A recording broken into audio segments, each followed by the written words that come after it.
Welcome to the Skeptic Zone, the podcast from Australia for science and reason.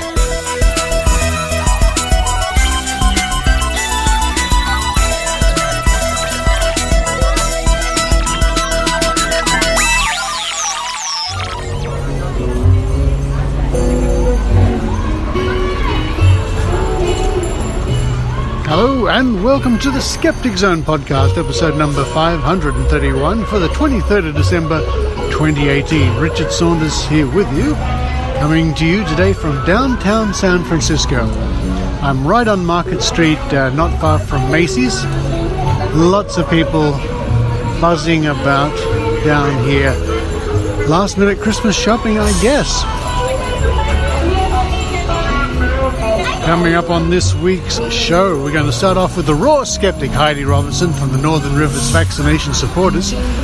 She's going to report on the 7:30 Report. The 7:30 Report is a news information program on the national broadcaster in Australia. And recently they did a story focused on the Northern Rivers area about the no jab, no play law and its ramifications on children not being now admitted to preschools.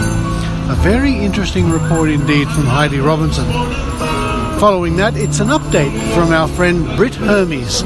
Britt, you will remember, was a former naturopath who, I guess sort of saw the light and has written about the real ins and outs of naturopathy, the pseudoscience and the bunk involved with that. And she gives an update on her legal case being conducted in Germany at the moment. Then we have Maynard at Skeptics in the Pub. Maynard spoke to Tom Gordon, who was one of the presenters at Skeptics in the Pub a couple of months ago. Tom is involved at the Sydney University, where he's a senior science communicator. Tom gave a fascinating talk and used a theremin, and you'll hear the theremin in the background. He's going to be talking about equality in physics, quantum computers, climate change, how to make a hit song, and pulsars. A wide-ranging interview with Tom Gordon. Maynard's spooky action coming up a bit later on in the show. Then to round off the show, we have the Australian Medical Association's commentary on alternative medicine, complementary medicine, their position statement. And it's a warning to us all. Wow, what groovy sounds are coming off Market Street today. I'm going to hang out here, maybe grab a hot dog from a vendor just down the street while you enjoy the Skeptic Zone.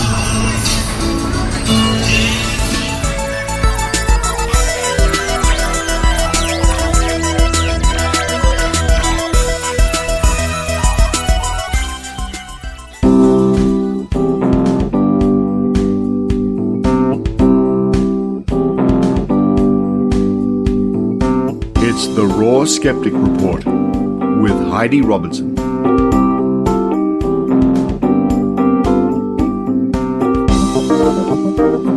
Hello everyone, this is Heidi Robertson from the Northern Rivers Vaccination Supporters.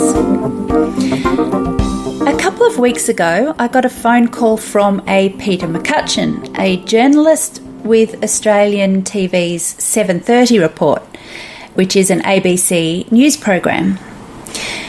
Peter had interviewed me about 3 years ago about the policy of no jab, no play, which, along with no jab, no pay, places restrictions on parents who do not have their children immunised in terms of sending them to preschool facilities and receiving government benefits associated with childcare and immunisation. The 7:30 Report wanted to do a follow-up story about no jab, no play, this time with the angle of looking at how the policy is seen by some as disadvantaging children by restricting their access to early childhood education. At the Northern Rivers Vaccination Supporters, we have taken the stance that yes, these kids are disadvantaged, but it is their own parents who are disadvantaging them. Many of these parents, as we know, have been swayed by the anti-vaccination movement which is based on lies and scaremongering tactics. And as we know, once you've been scared, it is very difficult to become unscared. Katerina Gorka, who lives at Yukai, recently found out her son Manu can't join his sister Maya at preschool. I don't think it's fair, to be honest. It makes me feel like we're a bit secluded from society. Yeah. Did you ever think, I'll get my son vaccinated so I get around this preschool problem? No, I don't. No, I never thought about that. Why not?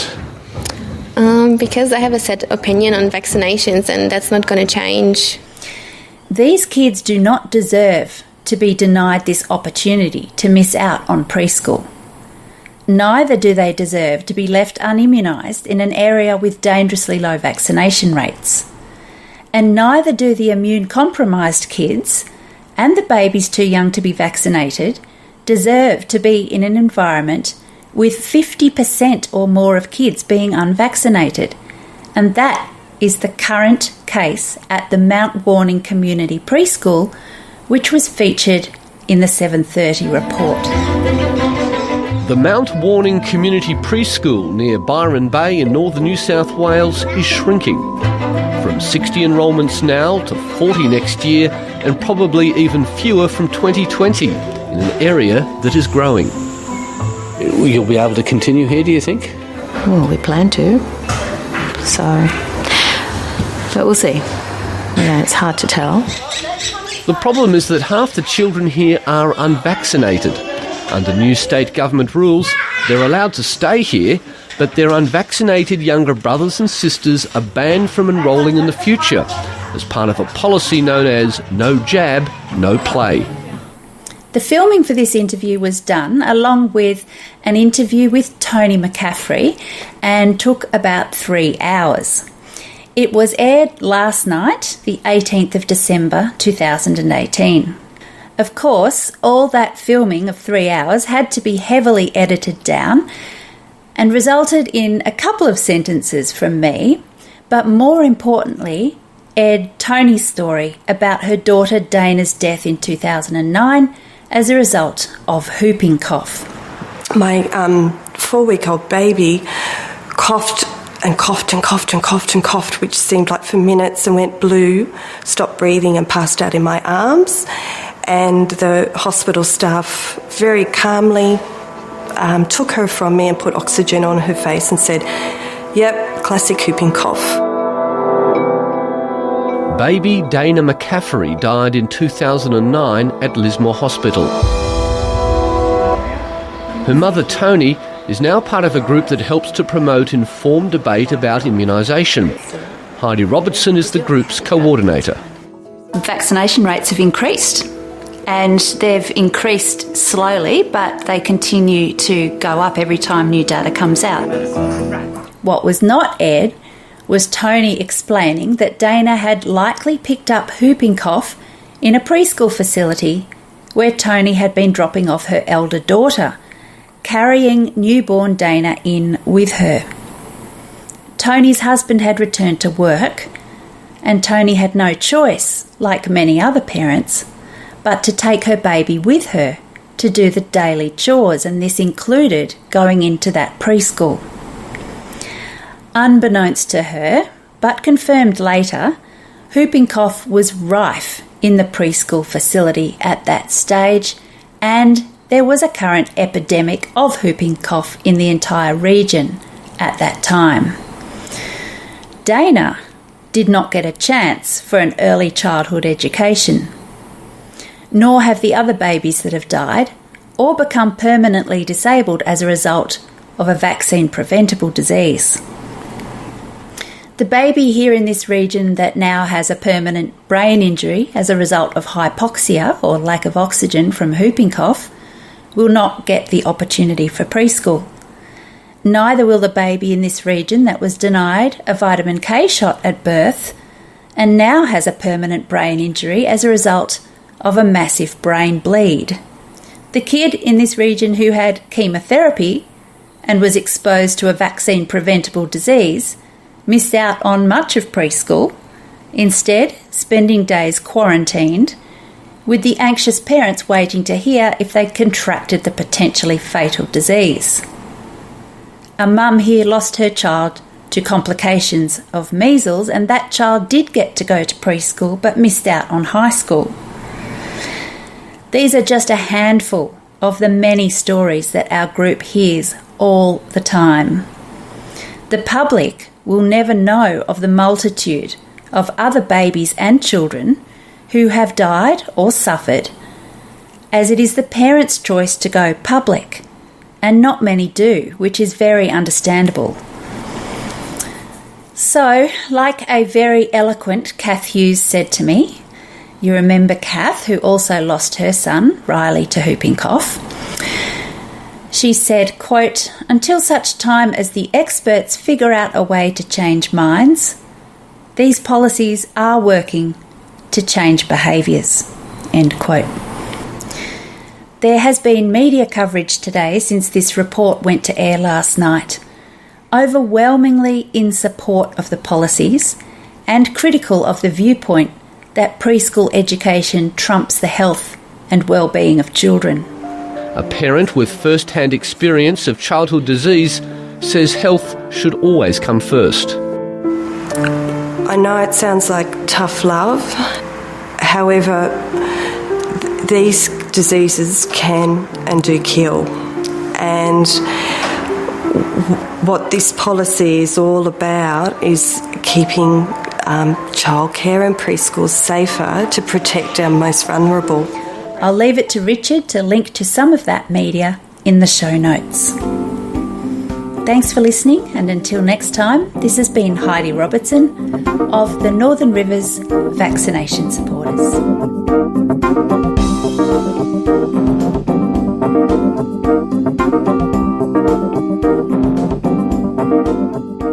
Hey, Max Fun listeners. Have you been listening to Max Fun for a while and you've just been wondering, where's the new Flat Earth podcast I keep hearing about? Well, here it is. We give you all the facts on NASA's lies and how we know that the Earth is actually flat.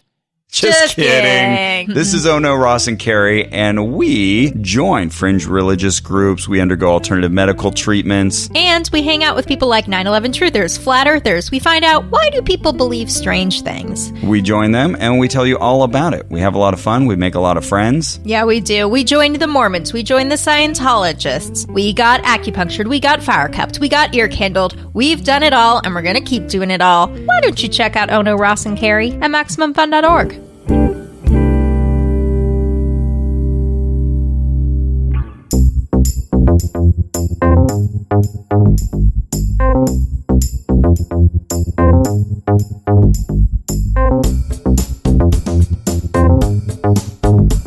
Now here's an update that comes to us from the Australian Skeptics website at skeptics.com.au. Britt Hermes campaign, an update on the defamation case. This is by Tim Mendham, published on the 18th of December 2018.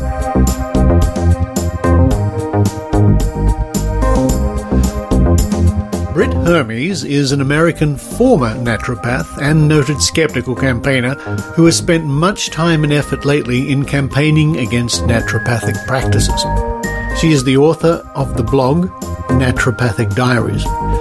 Here she provides an update on the status of her defamation suit over naturopathy and the Skeptics campaign to cover her legal expense.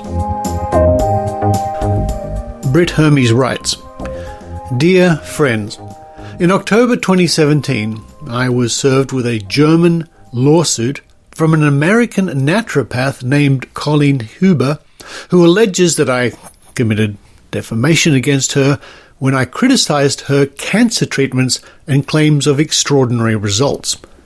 To help support my defence against this legal threat, Australian Skeptics Inc., ASI, spearheaded a fundraising campaign to which you generously contributed. The success of this effort was astonishing.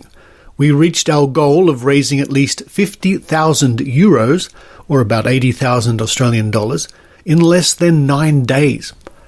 As of this week, more than $100,000 Australian has been raised over the last year. About $33,000, or 20,000 euros, has been put towards my legal fees so far. These funds have been indispensable to my case, and without them, I would not be able to defend myself. I want to share with you an update from the case. In April 2018, a judge heard the case in Kiel. The judge reviewed the points of the case with my lawyer and Huber's lawyer. Huber did not appear at the hearing, nor was she required to do so. The judge offered no ruling and informed us he would continue to review the legal briefs submitted by both sides and relevant case law. We were expecting to have another hearing by late summer 2018. Several months later, we learned that the judge, who had heard the case, suddenly moved to another chamber, so our case was reassigned to a new judge. Now we are told there will be a hearing in front of this judge in early 2019, but the date has yet to be scheduled. I have been happy with the slow pace of the German court, as it has given me respite from the stress of the case.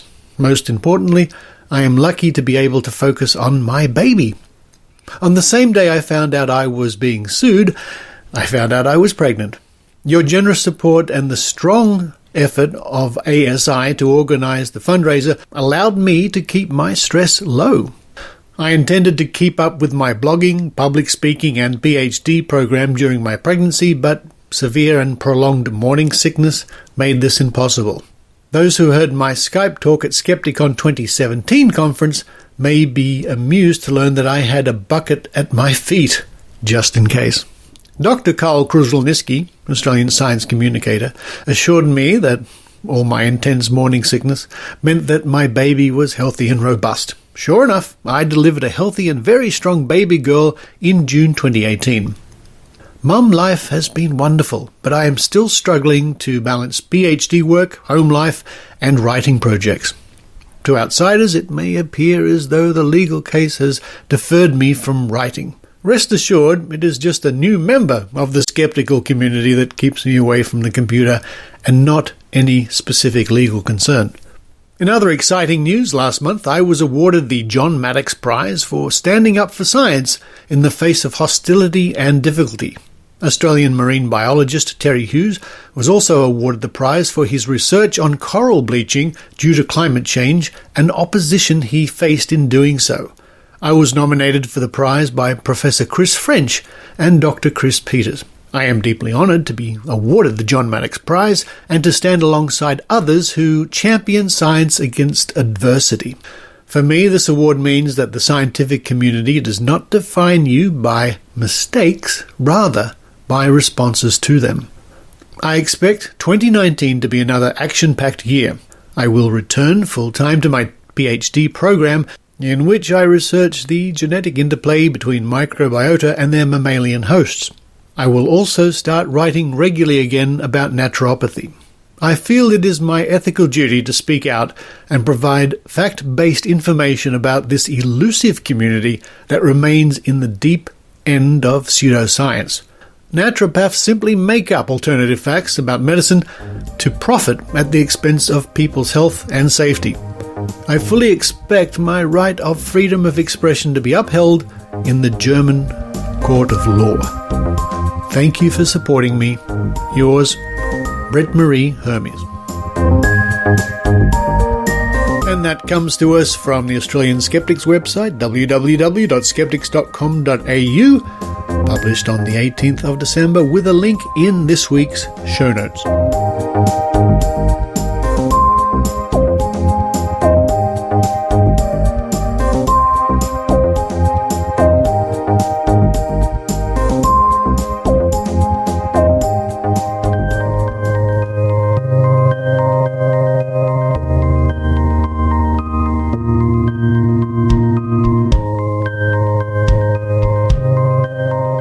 Dr. Harriet Hall, MD, known to thousands as the Skepdoc, a retired family physician and former Air Force flight surgeon. She writes about medicine, so-called complementary and alternative medicine, science, quackery, and critical thinking. Harriet now has a free course, a series of 10 video lectures on science-based medicine and alternative medicine. The videos and an accompanying course guide can be found by following the link at skepdoc.info or by visiting web.randy.org/educational-modules.html. Topics covered in the series are science-based medicine versus evidence-based medicine, what is CAM, chiropractic, acupuncture, homeopathy, naturopathy and herbal medicine, energy medicine, miscellaneous alternatives, pitfalls in research, and science-based medicine in the media and politics.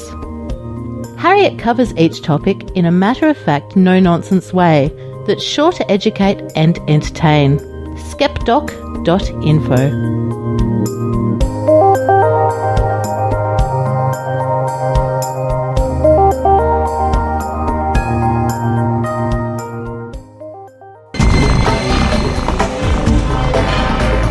Here's Maynard's spooky action at a distance.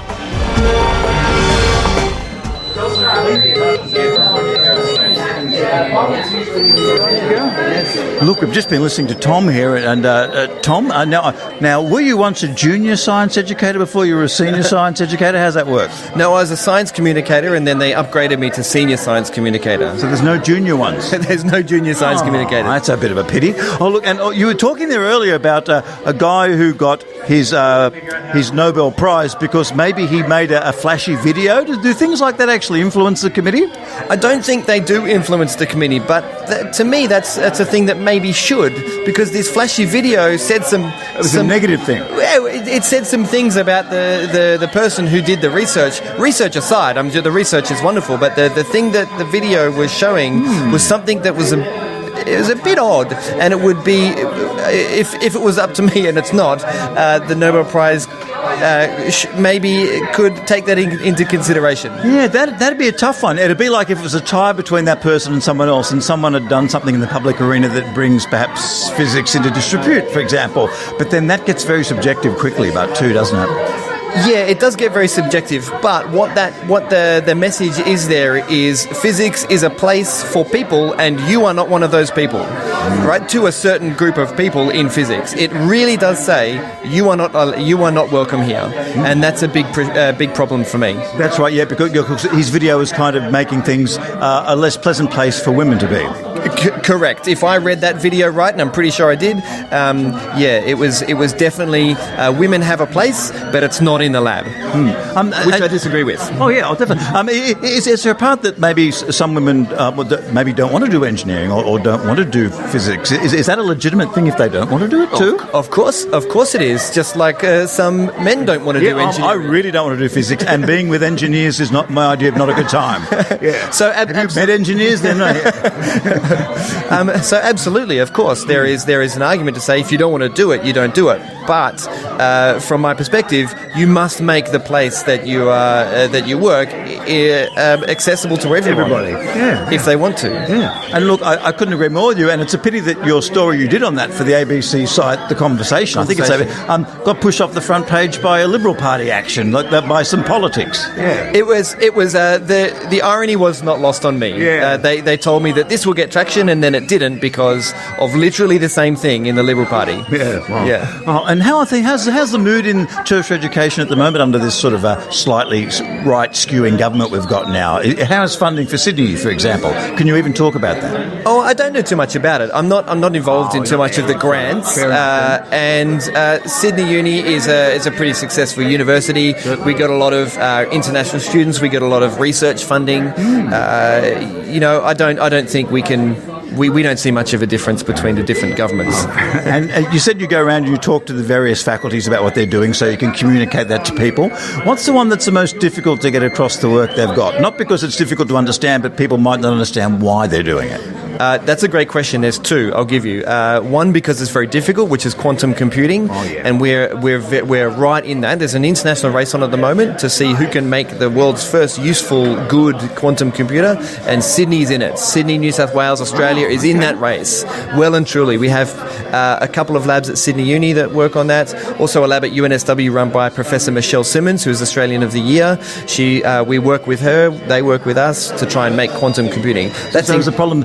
someone opens a box and looks at the computer and it stops working. Is that the problem they've got going? It's not too far off that. You've got to make an electron do something, but you can't look at it. So that's incredidly difficult to... It's very hard to understand. It's incredibly difficult to get that concept across. So how are you going to change the battery? Exactly. The other one that's really complicated, and even for researchers, is this idea of climate change. Like, we've got a group at Sydney Uni, it's called the Integrated Sustainability Analysis, that's what they're called.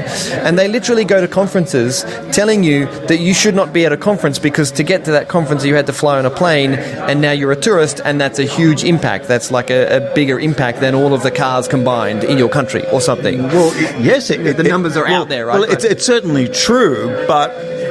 practically, it's funny to go to a conference to say we're all making it worse, but they're not, because they're researching it, right? And this is a tough argument to make to people, to say we're going to change the way we live. If you and I were to live the way that, if everyone on the planet was to live the way that you and I do, we would have to get rid of half of us.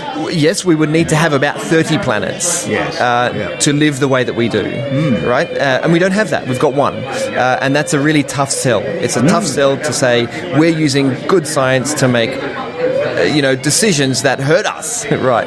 So we've got to change. Well, this also flows on to debates like immigration as well. People could use that to say, well, look, Australia's technically full. Exactly. And then there's the economic argument, which I'm not even going to get into.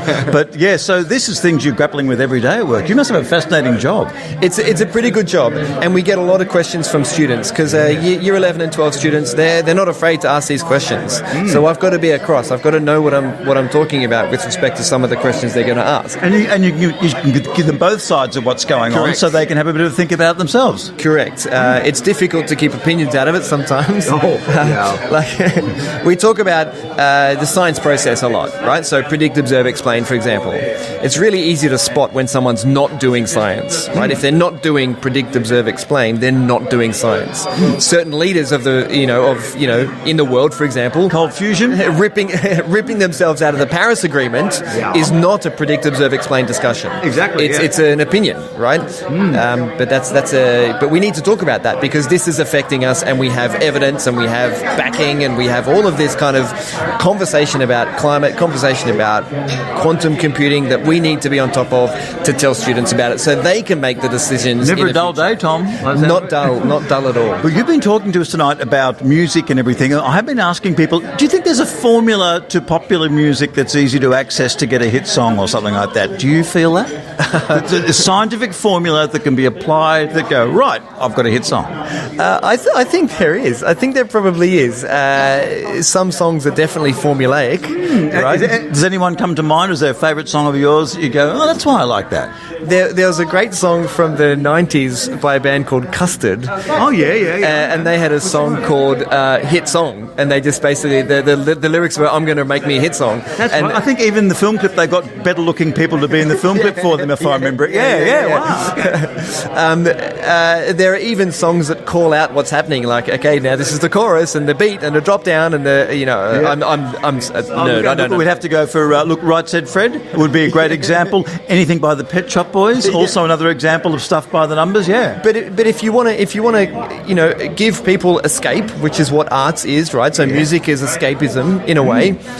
You give them something that they expect. So it's verse, chorus, verse, bridge, verse, chorus, repeat, right? That's definitely a formula there. Do you think songs that start with the chorus have an advantage, such as Dancing Queen or There's No Aphrodisiac Like Loneliness? There's two examples of songs that start with the chorus. That is a great song.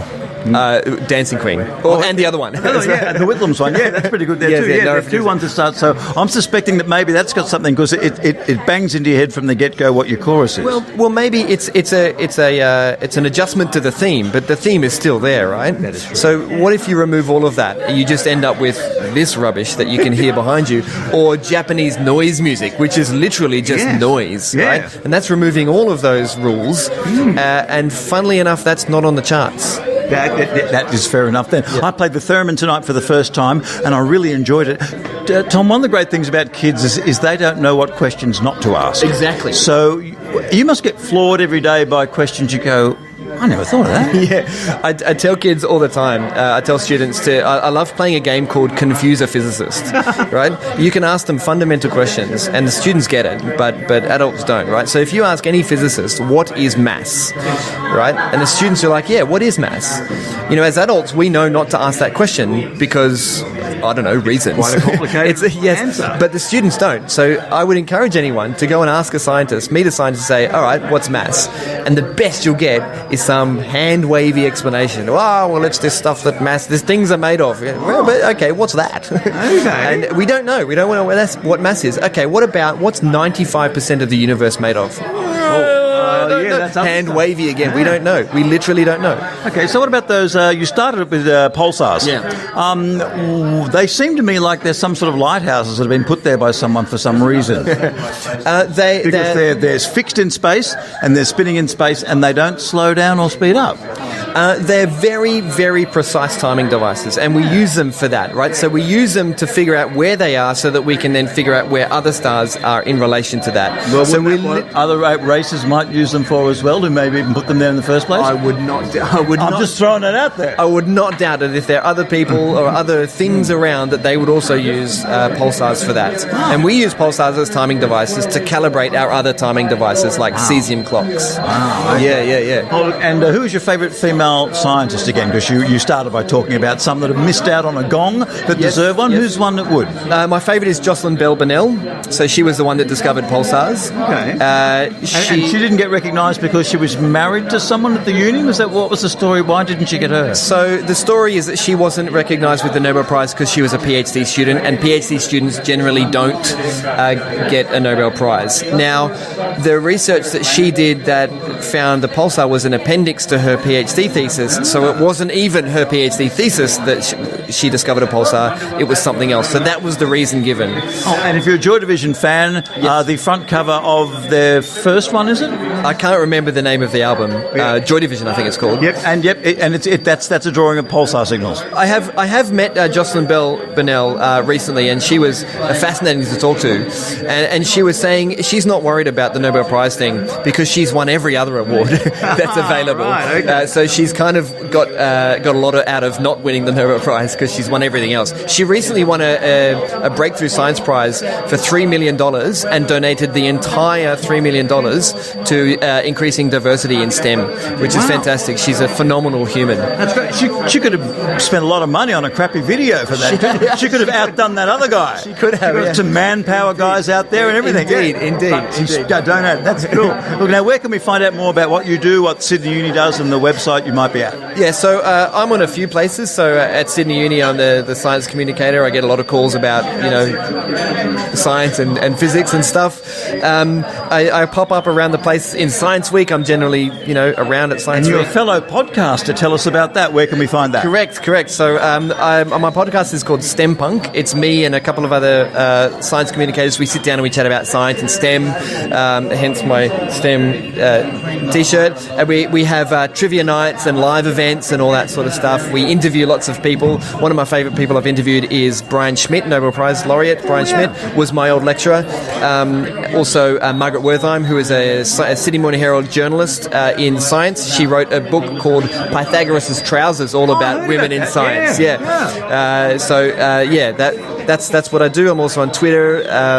Gordoz is my Twitter, Gordeauz. Right. Look, thank you very much for coming and talking to us today, and it's great. And there's people still making beepy, crazy noises. I'll just put a few of them on the tape, and it's great meeting you, Tom. Thank you so much, Matt. Thank you.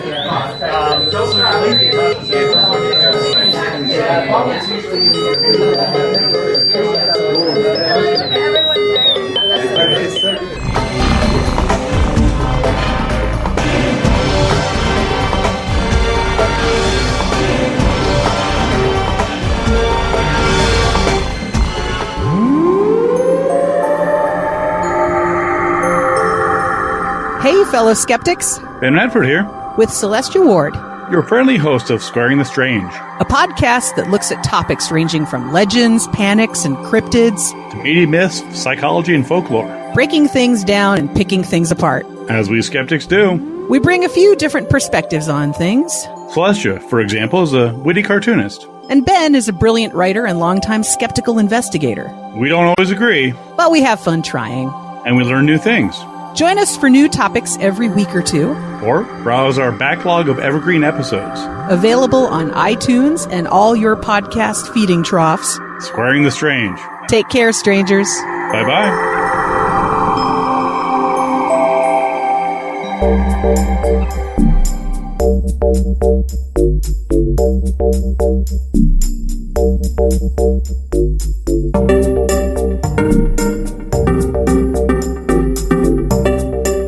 Yet another web page that's been brought to my attention by Heidi Robertson from the Northern Rivers Vaccination Supporters. This comes from the Australian Medical Association, and it's their position statement on Complementary Medicine 2018.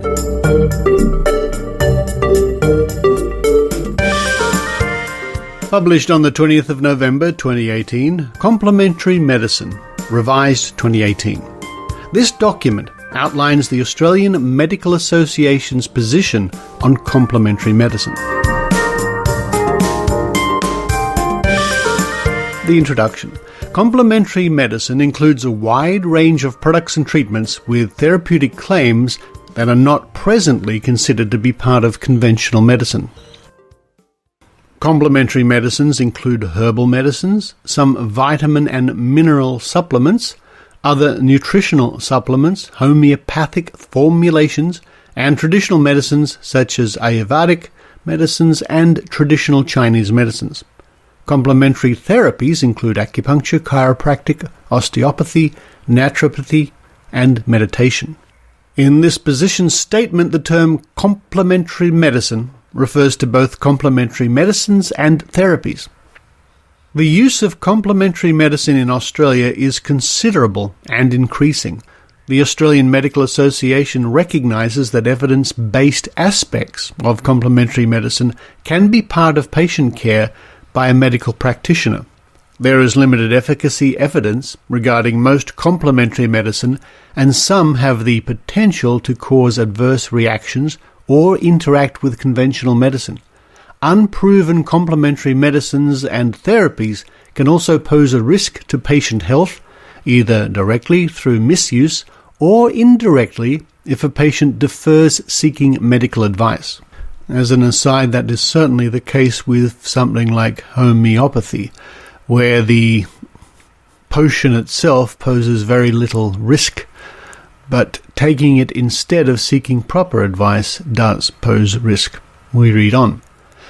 Consumer investment in unproven medicines and therapies also risks patients being unable to afford necessary evidence-based treatment when there are out-of-pocket costs.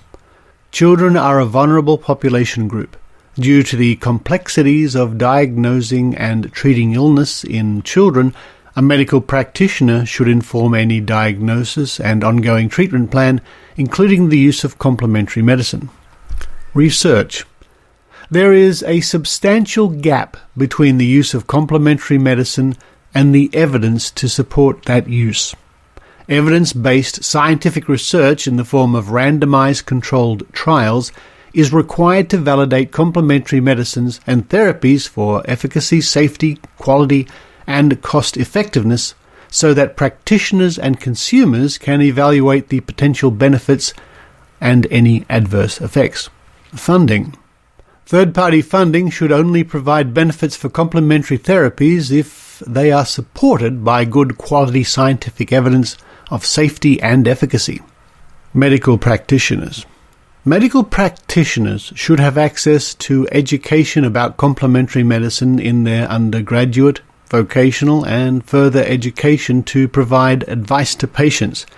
They should be informed of the level of scientific evidence for both benefits and adverse reactions, including potential interactions with other medicines. The Australian Medical Association recognises that some medical practitioners choose to undertake additional training in complementary medicines and therapies and include them as part of their everyday practice. Medical practitioners should specifically ask patients whether they are using complementary medicines or therapies in order to appropriately manage their medical treatment.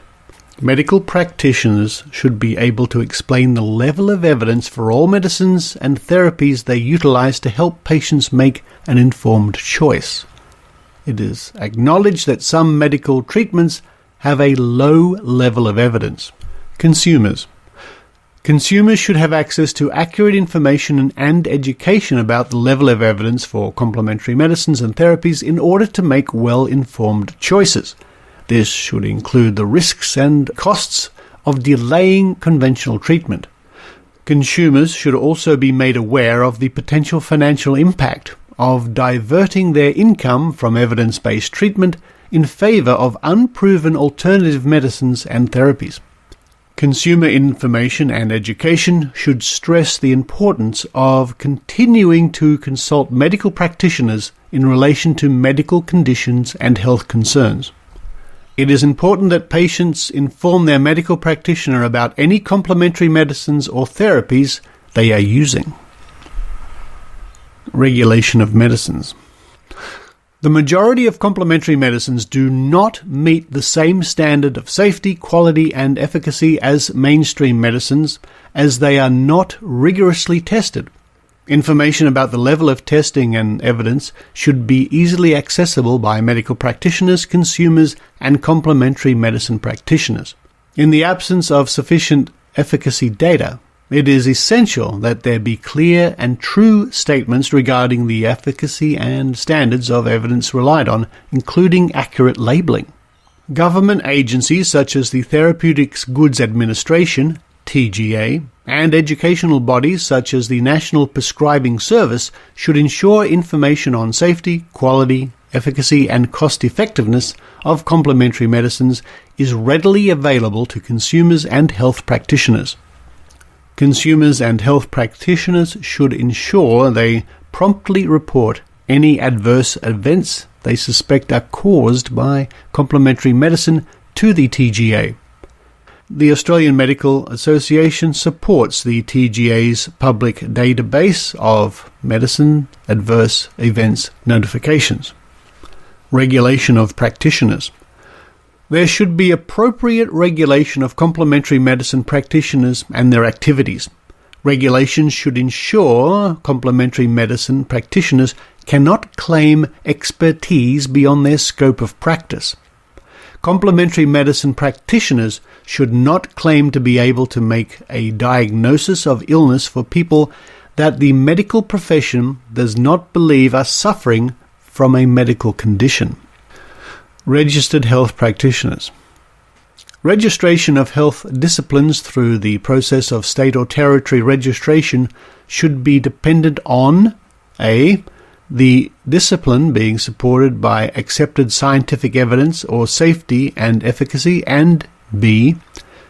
registrants completing an approved course of training at an accredited institution. Registered health practitioners must not depart from the scope of practice regulated by the relevant registration board. Non-registered health and complementary medicine practitioners. There must be effective regulation of health and complementary medicine practitioners for whom there is no state-based registration arrangement. The Australian Medical Association supports the National Code of Conduct for Healthcare Workers provided by the Council of Australian Governments and enacted in law in each state and territory. The National Code requires non-registered health and complementary medicine practitioners to observe a code of practice, including that they must not provide care that is outside their experience or training. It provides a mechanism to apply sanctions for breaching the code, including a ban on practice, as well as mutual recognition of prohibition orders across Australia. The Australian Medical Association also supports the establishment of a national public register of non-registered health and complementary medicine practitioners who are subject of a banning order in their state or territory to assist employers and the general public identify unethical and incompetent practitioners. Misleading use of titles. Non-medical health and complementary medicine practitioners should not use the title doctor or DR unless such persons a. possess a doctorate recognized by the appropriate registration board in the state or territory in which they practice, and B, ensure that their use of the title is always accompanied by information confirming that they are not medical practitioners. Non-medical health practitioners should not use the titles surgeon or physician unless they are a registered of the Medical Board of Australia. Use of these titles by non-medical healthcare practitioners carries significant risk that members of the public will believe they are consulting a medical practitioner when they are not. And as an aside, I've certainly seen cases along these lines where people are under the impression they are consulting real health practitioners, real medically trained health practitioners when they're not. We read on. Regulation of advertising. Advertising of services by complementary medicine practitioners must not claim expertise in medical diagnosis and treatment, nor should they attempt to dissuade patients from seeking the advice of medical practitioners. Well, I keep interrupting myself, but there have been cases where these complementary medicine practitioners will dissuade people from seeking real advice from doctors because they implant the idea that doctors are part of the global conspiracy, or they're only in it for the money, or doctors make you ill, and on it goes.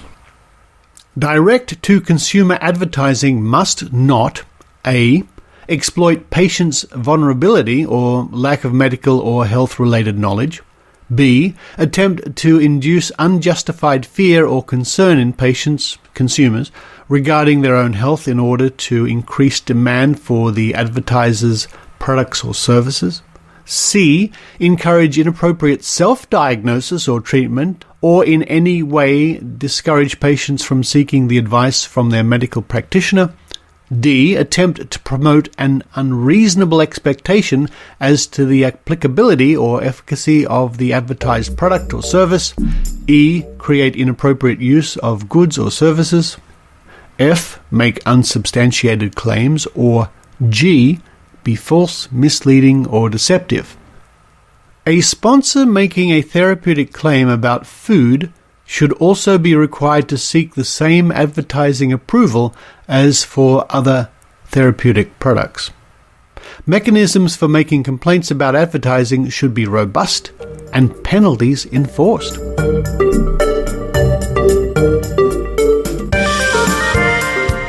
And that was the Australian Medical Association's position statement on Complementary Medicine 2018. And as ever, there will be a link in this week's show notes.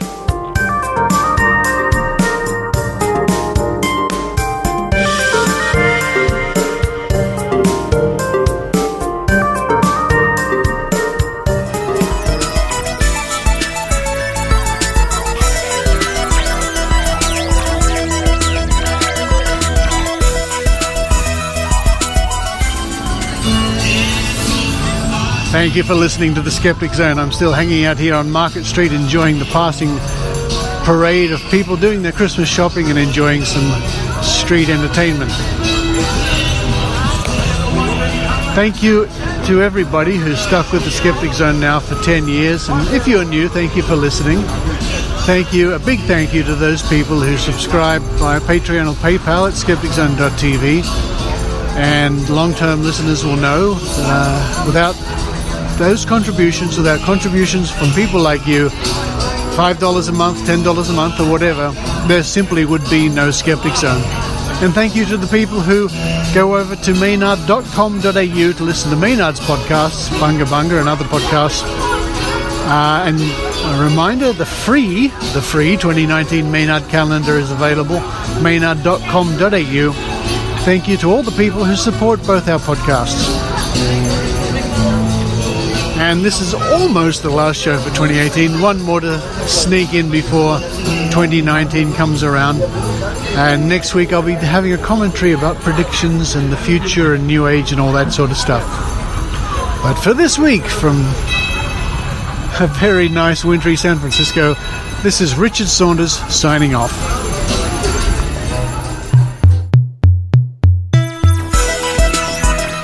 You've been listening to the Skeptic Zone podcast. Please visit our website at www.skepticzone.tv for show notes, contacts, and to access the back catalogue of episodes going back to 2008. You can follow the Skeptic Zone podcast on Twitter at Skeptic Zone, visit our Facebook page, or leave a review on iTunes. You can also support the Skeptic Zone via Patreon or PayPal. The Skeptic Zone podcast is an independent production. The views and opinions expressed on the Skeptic Zone are not necessarily those of Australian skeptics or any other skeptical organisation.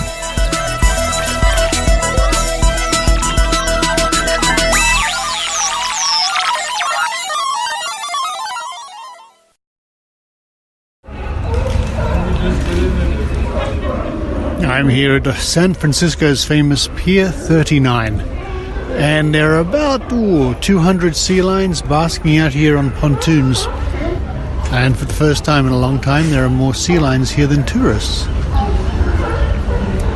I'm sitting on a sort of large wooden viewing platform, and I couldn't think of a better place to play this week's dice game. I have a 10-sided die with me. I'm going to roll it 3 times, and I'm going to see if Skeptic Zone listeners can use their psychic predicting power. So, everybody, think of a number from 1 to 10. Thinking? Maybe the sea lions are too. Here we go, first roll. First number is 7. Think of another number, or the same number if you wish. Here we go. Rolling it again. It's come up 6. So 7 and 6. Use your predicting power one more time. Here we go. Nearly fell off the platform. It's a 9. 7, 6, and 9 as I go back to looking at the sea lions and their chorus.